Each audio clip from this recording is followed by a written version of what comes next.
দেখতে পাচ্ছি বর্ণ পরিবর্তন হচ্ছে, ওরভাবে পরিবর্তন হচ্ছে। আসসালামু আলাইকুম সুপ্রিয় শিক্ষার্থী, আজকে তোমাদের সামনে একটি মজার পরীক্ষা নিয়ে উপস্থিত হলাম। আমরা আজকে মূলত অষ্টম শ্রেণীর আমাদের ল্যাবরেটরি অধ্যায়ের একটা গুরুত্বপূর্ণ পরীক্ষা করব। আজকে যে পরীক্ষাটা করতে যাচ্ছি সেখানে যে যে উপকরণগুলো লাগবে সেগুলোর মধ্যে রয়েছে একটা গ্লাস, এখানে এক বাটি আমরা হলুদের গুঁড়ো নিয়েছি, এখানে নিয়েছি বোতলে কিছু পানি, এই পাশে নিয়েছি আমরা চুনের দ্রবণ অর্থাৎ ক্যালসিয়াম অক্সাইডের দ্রবণ, এখানে রয়েছে ভিনেগার অর্থাৎ ইথানোয়িক অ্যাসিডের দ্রবণ। আমরা জানি হলুদ একটি নির্দেশক পদার্থ, অর্থাৎ এই হলুদ অ্যাসিডীয় মাধ্যমে এক ধরনের বর্ণ প্রদর্শন করে এবং ক্ষারীয় মাধ্যমে আরেক ধরনের বর্ণ প্রদর্শন করে। তো কিভাবে এই বর্ণটা পরিবর্তন হয় সেটাই মূলত আজকে আমরা পরীক্ষা করে দেখব। তো এই পরীক্ষাটা করার জন্য আমরা প্রথমেই গ্লাসে কিছু পানি নেব।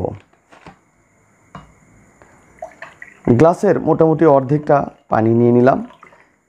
এই পানির ভিতরে আমরা এবার 1 চামচ হলুদের গুঁড়ো নিয়ে খুব ভালোভাবে মিশ্রিত করে নেব।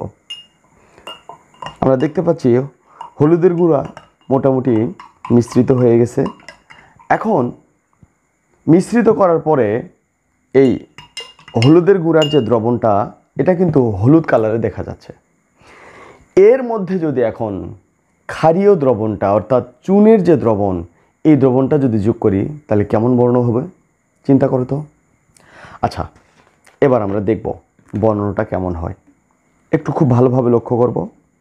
আমরা চুনের দ্রবণটা আস্তে আস্তে দেব, চুনের দ্রবণটা আস্তে আস্তে দেব। আমরা দেখতে পাচ্ছি বর্ণ পরিবর্তন হচ্ছে হচ্ছে হচ্ছে ওয়াও,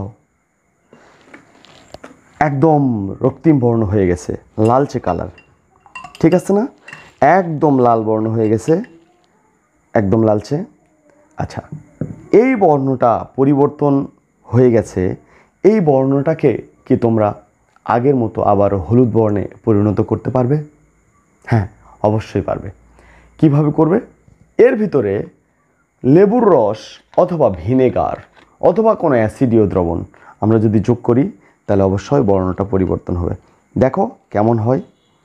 আস্তে আস্তে আমরা যোগ করব, আস্তে আস্তে যোগ করব। বর্ণ পরিবর্তন হচ্ছে, খুব মজাদার, সুন্দরভাবে পরিবর্তন হচ্ছে। আমরা দেখতে পাচ্ছি পরিবর্তন হচ্ছে হচ্ছে হচ্ছে।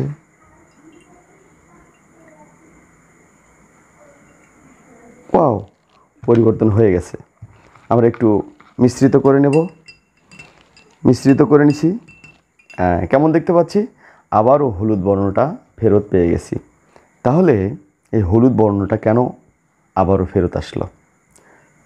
তার আগে তোমাদের একটি প্রশ্ন বলি, তোমরা অবশ্যই কমেন্টে জানিয়ে দিবে হলুদে আসলে কোন পদার্থ থাকে এবং কোন পদার্থের কারণেই এই কালারটা পরিবর্তন হয়।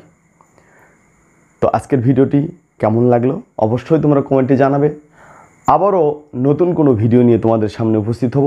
সে অবধি তোমরা ভালো থাকবে, সুস্থ থাকবে, সুন্দর থাকবে। আসসালামু আলাইকুম।